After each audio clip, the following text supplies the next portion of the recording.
Welcome to Strategy Talk, where the editors of Strategy Page discuss current events with a splash of history. I'm Dan Masterson, host of Strategy Talk. With me today is the editor of Strategy Page, well-known military author and game designer Jim Dunnigan. Also joining us is the associate editor of Strategy Page, columnist and author Austin Bay. Welcome, Austin and Jim. Thought we'd talk a little bit about an interesting relationship quadrangle that's going on in, or actually maybe even a quintangle. A quintangle is probably the best. It's a tangle.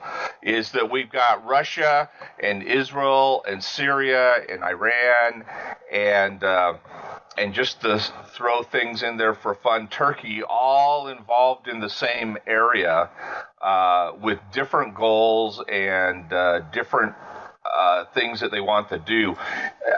Russia and the Israel relationship is an interesting one because they're more or less allied, and Russia does not want Iran attacking Israel. Iran wants to attack Israel from the border of Syria. Now we've got this new thing up in the north. Well, it's not a new thing, but it's the final culmination of the rebels getting devastated in Syria up in the north, where now Turkey is heavily in the mix. And so it's just this boiling cauldron of chaos, Jim.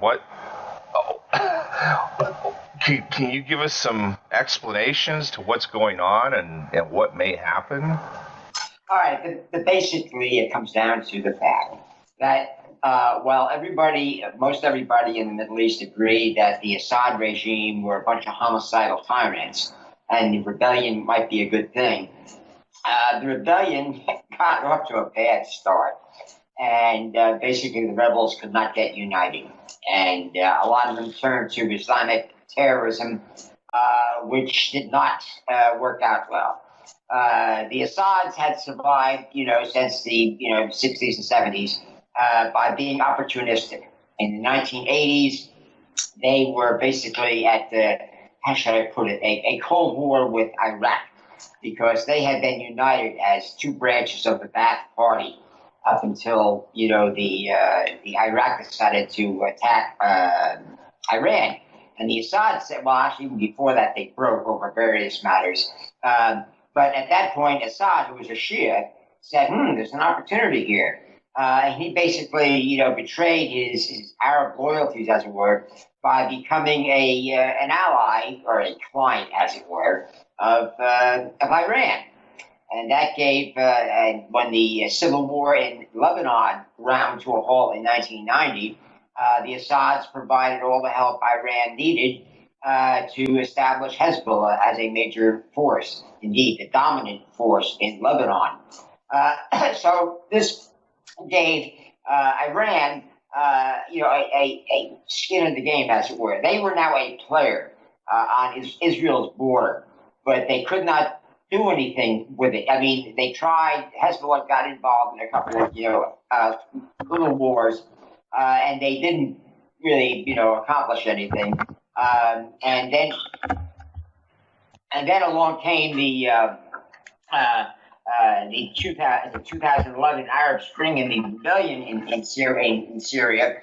And Iran saw an opportunity to basically do to Syria what he had done in Lebanon by creating a large Shia, pro-Iran, supported by Iran, Shia militia, which would in effect be the dominant military force in the country. Now, the Assads didn't want that. That was known from the beginning, but they had no choice because after the revolution began, Iran began pouring billions and billions and billions of dollars a year into keeping his government and his armed forces alive.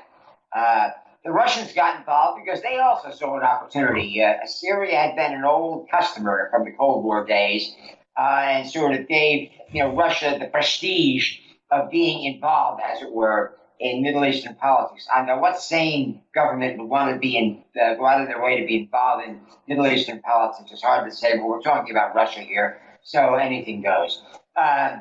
So he intervened, basically with the cooperation of Iran and Turkey. Turkey was less enthusiastic, but the Turks did not want a hotbed of civil war and especially Islamic terrorism on their border. And they didn't like the way the Kurds were the Syrian Kurds were becoming, autonomous and perhaps independent. So you see the sort of quasi, not all in allies, but they had mutual interests. And they sort of got together. And of course, at this point, Russia was declaring the Cold War revived, and everybody had to basically they had to form a coalition to oppose the NATO, and especially the United States, which of course was trying to take over the world. Russia never seems to get the point that most people in the United States can't get away from all the involvements, stuff like that in Europe. But anyway, they never got the memo, and they again accused the United States of basically trying to surround Russia and do whatever it is. It's never been clear exactly what they thought our endgame in Russia was. And he basically, was reimposing the police state in Russia. And he thought this would be a splendid idea to get involved in basically saving Assad from being defeated in this rebellion. His influence was extremely useful because the Assads had very little air power, air support. Their air force had been running down since the Cold War ended, and Russia could no longer give them generous terms, as it were, for new weapons. Iran tried to do that, but they were under sanctions, and so the Iranian and the Israelis noted with satisfaction that the Iranian threat to their northern border, all those missiles and tanks and aircraft were rapidly aging into obsolescence. So the Syrian armed forces were not in great shape in 2011 when this all began, and they rapidly, after about a few years, 70% of the Air Force were aircraft planes were inoperable, and those that were operational couldn't operate as much as they really needed. So Russia basically brought in their own aircraft as their marketing tour to show you, hey, look at all our new stuff. Good prices, cash up front. But most importantly, they brought in their technicians and spare parts and some new equipment for the Syrian army. And this was a big shot in the arm. One of the more important things they brought in, which doesn't get much publicity, was they revitalized the Syrian military medical services. Because one of the problems the Syrians were having with holding their army together was they didn't have medical support. They got money from Iran, but Iran couldn't supply a lot of the military equipment, which again Iran didn't have much of, which the Russians could. And even though a lot of the stuff the Russians were pouring in, including artillery ammunition, was Cold War era, it didn't make any difference. It was a big change. Suddenly, there was an abundance of equipment. There was an abundance of spare parts. There was some new equipment. There were Russian trainers and advisors, although the Russians probably learned as much from the combat, experienced Syrians as the other way around.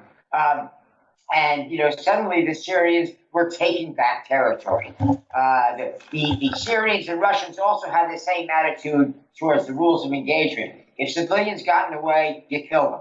I mean, that's something that is a no-no in the West. But in many parts of the world, that's simply, SOP. That's the way you do it.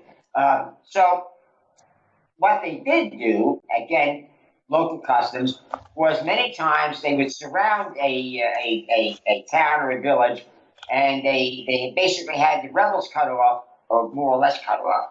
And they would make a deal. They say, look, if you evacuate to Idlib, that's a province up by the Turkish border, northwest, we will give you safe passage. And the Russians were important with that because the Russians basically supervised this. A lot of times the rebels, for good reason, didn't trust the Syrians to guarantee the safe passage because it was a not 100% guaranteed safe passage if the Syrians were running it. But once the Russians got involved, they sent in their own military police. A lot of times they were Chechens, but that's another story. They were Muslims, and they basically got more and more rebel enclaves to surrender rather than fight to the death. Now, the civilians, the women and children, they were fine with this. They were not as radical as the Islamic terror members of the Islamic terror groups. And of course, as it turned out, a lot of the people in the Islamic terrorist groups were not that fanatical either. So it served everybody's interest for hundreds of thousands of these Islamic terrorist rebels and and civilians to move under safe passage up to Idlib. The Syrians provided buses and trucks and whatever, and there they were dumped. And of course, the UN and mainly the United States provided aid, medical aid, the usual aid through NGOs and what have you. And that's where they were supported. And everybody basically said, we'll take care of this later. Well, later is now. The only rebel enclave left is Idlib province. And basically the Turks do not want it be taken by force because even though they have strengthened their border, literally the wall, troops, landmines, you name it, along, Idlib province and in Turkey, they know that if a million or at least several hundred thousand, and possibly a million or more of these Syrians are going to try and flee into Turkey, and the Turks do not want the pictures of Turkish troops, shooting down, fellow Muslims, simply trying to get away from even worse Muslims. The Russians sort of agree with them because they're again trying to stay on the right side of Turkey. They're trying to sell them billions of dollars in weapons and what have you. So it's good customer relations to sort of go along with your potential customers' foreign policy. The Russians would just as soon see all the Islamic terrorists killed, but that's something they're willing to negotiate on. Israel, in the meantime, and Iran are locked in a, for better term, death match. Iran has been basically saying for decades, death to Israel, Israel must be destroyed. Now, this sounds completely irrational, and many Iranians have come to realize, why are we doing this? I mean, several times a year, it's mandatory for a lot of Iranians to get out in the street and say, death to America, death to Israel. Death to America thing was never, they never had their hearts in it, because if they had the opportunity, they go to the American embassy, which has not been theirs since 1980, and try and get a visa to immigrate to America. A lot of them did it anyway through third parties, but America was seen as a friend of Iran. But the Islamic government in Iran does not see it that way. That again is another story, and that is causing them a lot of grief, especially now, because now they're face to face with Israel, and Israel is defeating them at every turn. They are constantly being bombed. Their facilities in Syria, and it's humiliating. They cannot do anything to hurt Israel. I mean, it's not for want of trying. They just have not got the means. So the current plan is, all right, we'll get control of Syria the way we did Lebanon, which the majority of Lebanese do not like, and the Assads and the majority of Syrians do not like. Israel does not like. Turkey does not like either, but they're less vocal about it. The Russians really don't care. They just don't want their customers to go out of business, be unable to order more Russian weapons, or to make Russia look good as a peacemaker, et cetera, et cetera. So there you have it. Now, Jim, isn't one of the things that Russia wants too is they want to have a port that they can be active from on the Syrian coast? Yes, and they have the parties. They basically signed a deal before the revolution, and they had to stop for a while. But yes, if there's a new Syrian government, which is unlikely now, one way or the other, they already have signed agreements to give them a large air base up north, in the northern of Syria, and a naval facility at Tartus Air Base, which is basically being built up, as it were. And they have their largest. They have something like 25 or 30 Russian Navy ships off the Syrian coast right now. But the Russians, the Syrians, and the Israelis don't want to fight each other. It sounds odd coming from the Syrians, but the Syrians, like the Egyptians, if they had a chance, they would have made peace. I mean, they're ticked off about the Golan Heights and what have you, but they're being realistic now. Their enemy, the Syrians' enemy, is basically Iran, but they can't say that because Iran has bailed them out again and again. So they have to go through the motions, convincingly, of course. This is to show that, hey, yes, we are your thankful allies, and we will do whatever we can. But at the same time, the Syrians are quietly, letting it be known to Turkey and even to Israel, but that's done deep, very deep cover, usually through Russia. That we do not really want to get involved in a war between, basically a war where Iran is trying to attack Israel, because they could tell the Iranians, which doesn't do much good, that doesn't work. The Israelis have nukes now, and the Israelis earlier this year they embarrassed the Iranians a great deal by stealing their archive of nuclear research activities. In fact, it recently came out that the Israeli government, in the middle of the planning for this operation, they said, look, forget about photographing key documents and making it look like, you never got in there. Take original stuff, the discs, the documents, whatever. We want to prove to the world, which the Israelis don't learn, that this is the real deal. This is not some sort of false flag, document deal. And they have. And of course, the Iranians deny that it ever happened, but they do that for a lot of things. So the problem is everybody is against Iran, including most of the Iranian people, because now with the sanctions coming back in, the efforts of the Islamic dictatorship to basically make the Iranian people believe that happy days are here again. It's 3 years after the sanctions started lifting, and things have not improved for the average Iranian.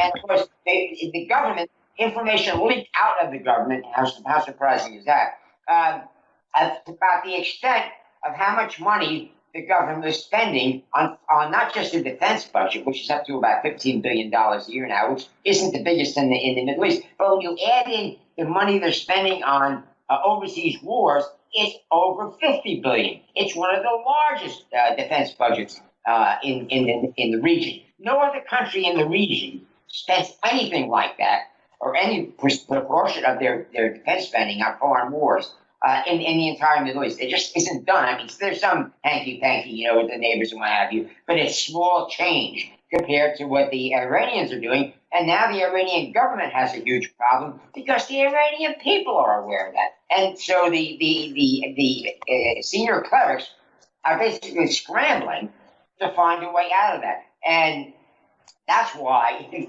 nobody looking at this, everybody sees this is why you don't want them to get nukes. Because if they get cornered, if they feel cornered, they'll start making nuclear threats. They can't do that yet. They can threaten with ballistic missiles. They can threaten with ordering Hezbollah to, launch 100,000 smaller missiles at Israel, et cetera, but they can't launch the big one, as it were.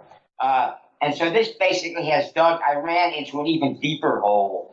And Israel and Russia and like I say, Syria and Turkey, it's 4-1. They all want Iran to back off, and the only people who are basically telling the Iranian government directly to back off are their own people. So there you have it. So, Austin, what's your take on all of this? Okay, I'm going to take it from a slightly different tactic, and I will get into discussing whether Russians want that naval base. There's some other reasons, but look, Syria is both a geographic and demographic mosaic. As a matter of fact, there was a National Defense University study on Syria. I want to say it was written in the 1980s, and the title of it was Syria, Fragile Mosaic, meaning all these fragments. Everybody thinks about how fragmented Bosnia was or still is, with Croats, Bosniaks, and Serbs, for a few Hungarians as well. But at least those three primary, the Serbs, Bosniaks, and Croats were Southern Slavs. And but in Syria, and I mean this literally, it's going to sound a bit crazy. It's a big Lebanon. Everybody sees how fragmented Lebanon is into confessor cantons, like there were Swiss cantons. Here are the Christians. Here's another flavor of Christian. Here's some Shias. Here's some Sunnis. Here's some Druze and the like. They're all kind of mixed together. Well, Syria is look. Syria is greater Lebanon, or Lebanon is lesser Syria. They're the heart of the Levant, and if you drop the border down, Haifa's a Levantine town, and the way the Romans looked at the area, it continued on into the interior, but definitely Syria with its the chief port, Latakia, and Antioch, Antakya, which is a Turkish city now, was Levantine.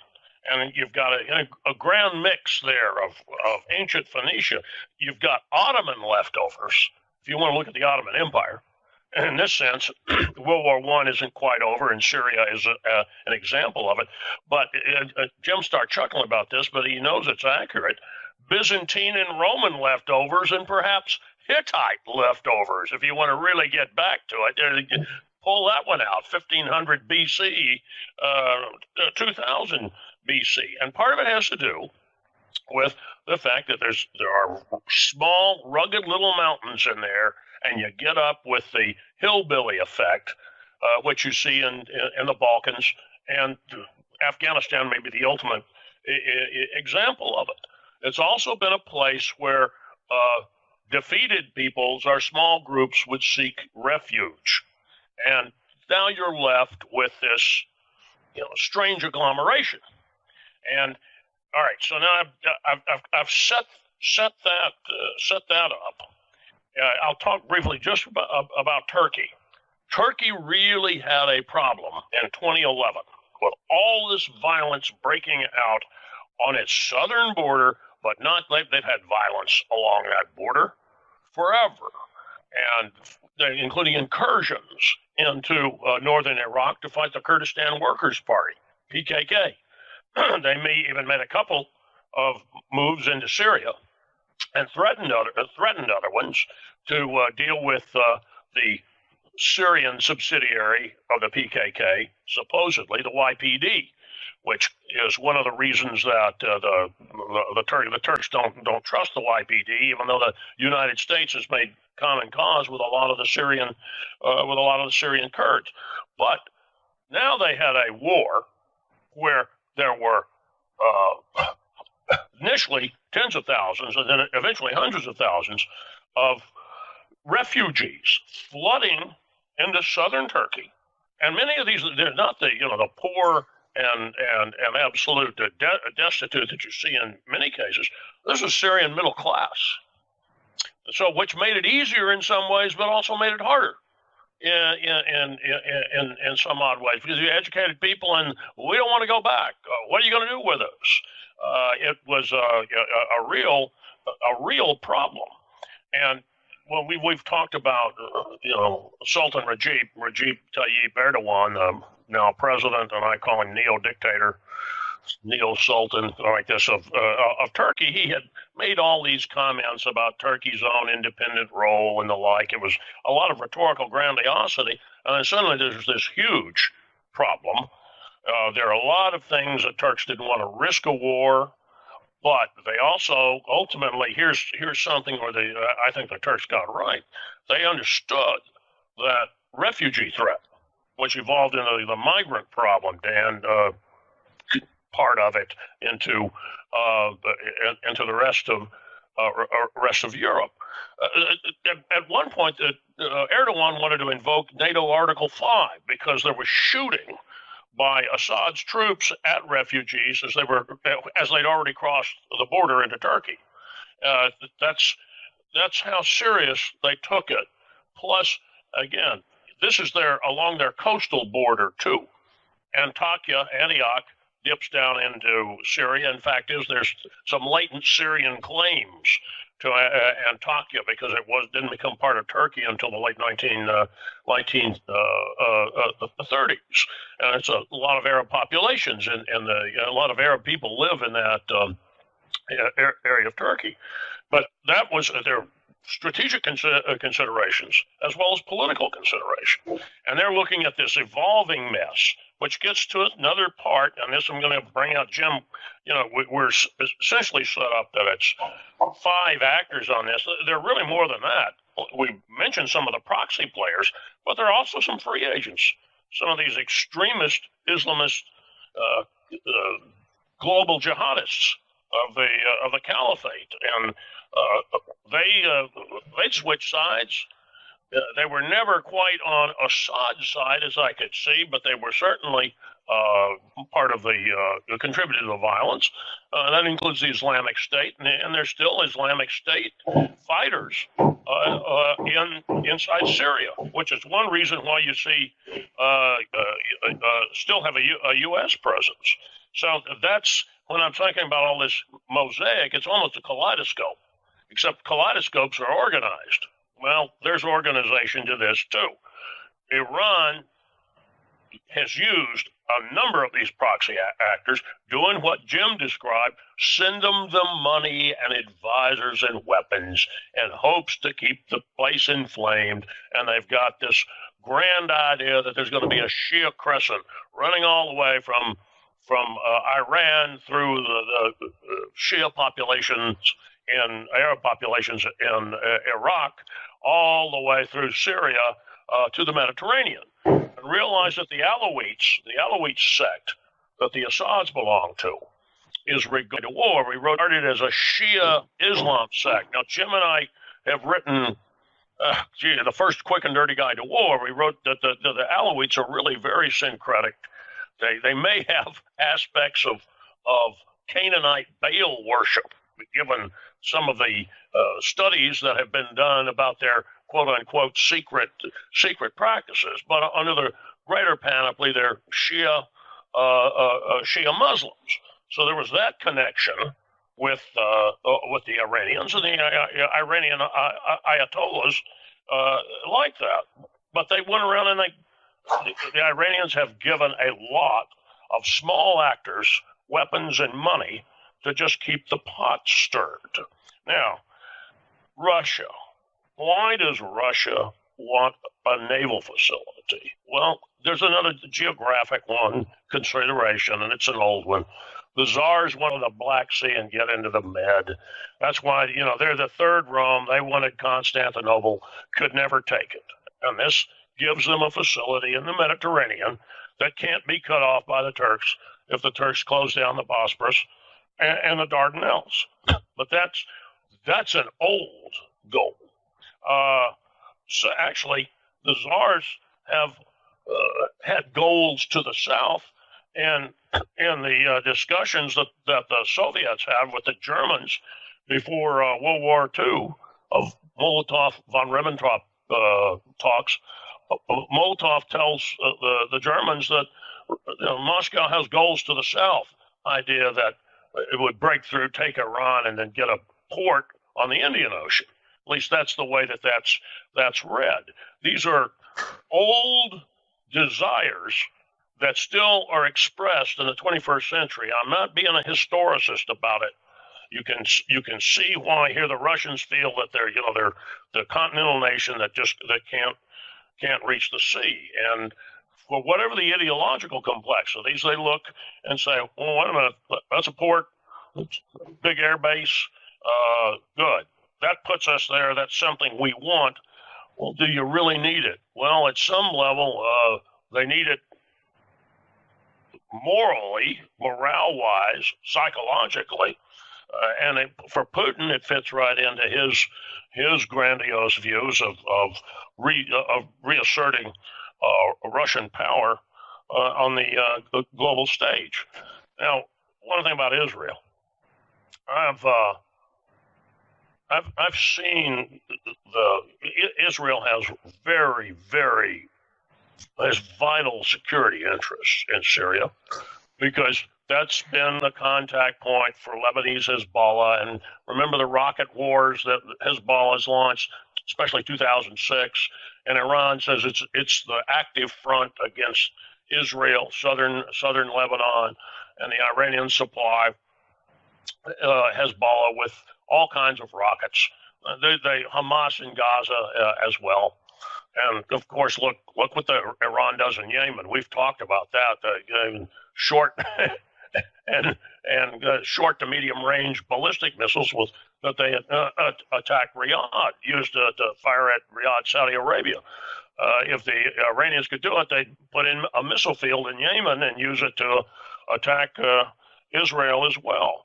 Well, I know Israel sees in this cauldron, this mess, an opportunity to weaken, I don't say destroy Lebanese Hezbollah, but severely weaken it. And part of Jim sketched the weakness that's been exposed in the Iranian regime. It's been suspected that it's there a long time. It's finally coming into play. And Lebanese Hezbollah without Iranian backup is it's a frail relic. And the Israelis would like to take them off the table. The Israelis have also, out of Syria, it's not just Syria, it's Iranian behavior, they've really strengthened ties with Jordan.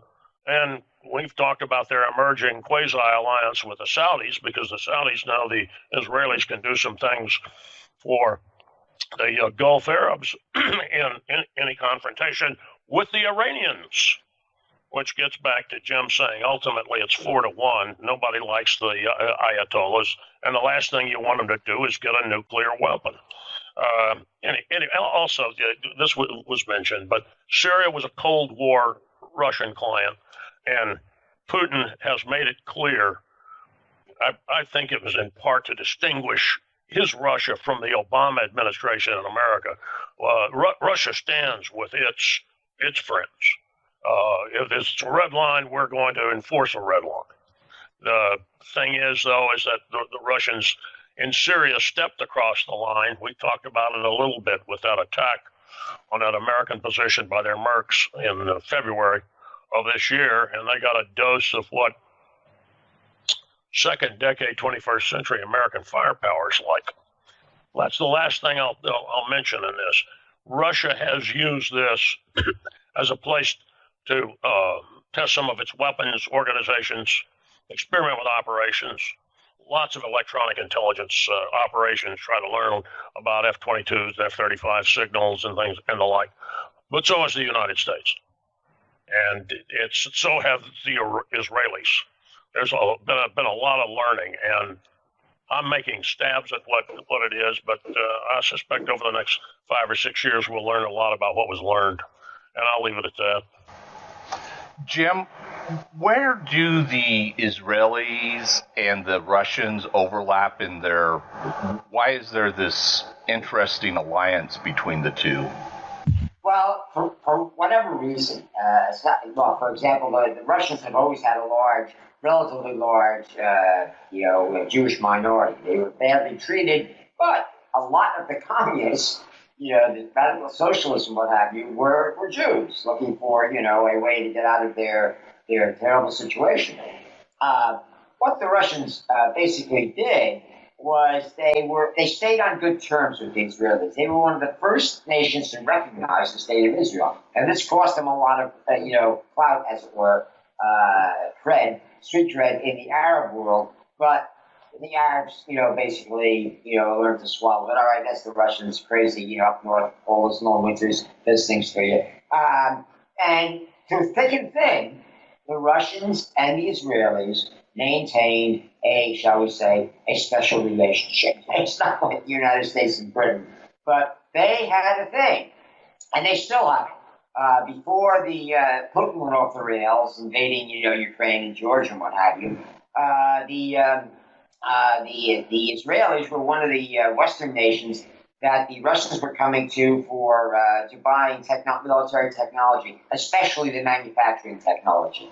The Israelis were willing to help them set up plants, manufacturing facilities to manufacture under license Israeli UAVs and other equipment. And the Russians recognized this was something the Israelis could do and would do because of past experience. Now, while the Russian intervention in Syria promptly got them into minor fights with the Turks, who are ancient enemies with the Russians, there was no such, how should I put it, confrontation with the Israelis. The Israelis and Russians always had not just diplomatic relations, but also they had ways of having, in the third country, having, unpublicized discussions about this and that, things they'd rather not, go public. And this is where Iran, frenemies like Iran and Turkey and what have you come in. It's also a way that the Americans can, make, how should I put it, proposals to the Russians without making it public, go through the Israelis. They have connections. They have somebody in Moscow or Minsk or whatever. So the Israelis, this is how you survive in the Middle East or actually anywhere. And the Israelis and the Russians have always had an understanding that they don't want to fight each other. And the Russians made a convincing case that there's no point to it. The Israelis are more advanced. They admire the Russian, the Israeli military capability. In the 1980s, as the Cold War was, ending, the Russians allowed an enormous number of Russian Jews to migrate to Israel, and there were American, quid pro quo on that. And so, as a result, one of the largest minorities, as it were, in Israel are Russians. And they were a tremendous shot in the arm because a lot of the disproportionate number of the Russian Jews had a good education. They were, scientists, doctors, and what have you, and they were glad to get out of Russia, the collapsing, Soviet state, and they did very well in Israel. But they also kept in touch with the old country. They still had family, friends back there. And this connection basically, again, created the how should I put it, the broad, approval in both Israel and Russia for both countries to basically stay in touch, to stay on good terms. And that's exactly what they've done. You'll notice there's never been any shooting between Israelis and Russians. They're having discussions, look, we won't do this. They basically hammer out secret agreements. That's why the Israelis are making new long-range air-launched missiles. So they don't have to go into Syrian airspace that is defended by Russian, air defense systems. They don't want to embarrass the Russians. So they try and keep their aircraft out of Russian defended airspace. Now, the Russians also understand that they don't want to go toe-to-toe with the Israelis because the Israelis would be forced to basically show how inadequate the Russian air defense systems are.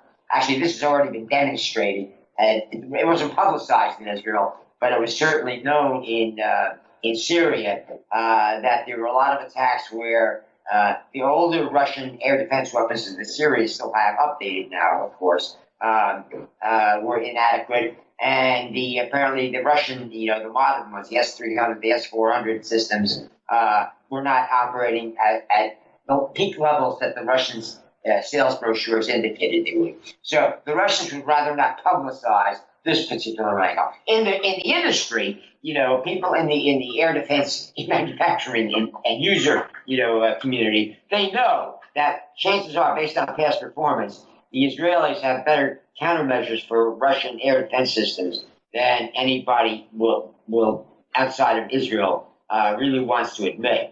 That's why it's such a hard sell for these Russian systems, because if you get into a confrontation with somebody who's on good terms with Israel, you're possibly in big trouble because your air defenses are compromised. If the Israelis are helping out, bingo, your S-300s and S-400s are much less capable. So the Russians and Israelis have a lot of reasons for being, on good terms, which they continue to do. That's why the Russians have been going to bat for the Israelis, without saying it, they're doing it for the Israelis, with the Iranians, trying to say, look, we're kind of outnumbered here. We, meaning you, Iran. The Iranians understand, Russia has more allies in that part of the world than the Iranians do. The problem in Iran is the Iranian people are understanding all this. For a long time, the Iranian government was issuing this outlandish to Western outsiders propaganda about new weapon systems that never got into production, new economic policies that never got quite implemented, and the people in Iran put up with this for a long time. But now you got the majority of Iranians were born after the revolution, and to them, the time of the Shahs and the monarchy are the good old days. There were bad things about the Shah, but they're forgotten. And all I can remember is, we were better off when we had a monarchy. So what's with all this religious maniacs? And so basically, their bad performance is catching up with the Iranians, and they're finding out they don't have any real friends, and that includes the Russians. Well, we've run out of time, so we'll wrap it up there. We'll continue to watch what's going up in the north on the Turkish border, and that's going to, I guess, play itself out over the next couple of weeks as the Syrian military gets ready to squash the last of the rebel strongholds. So we'll talk to you gentlemen next time. Till then. Bye.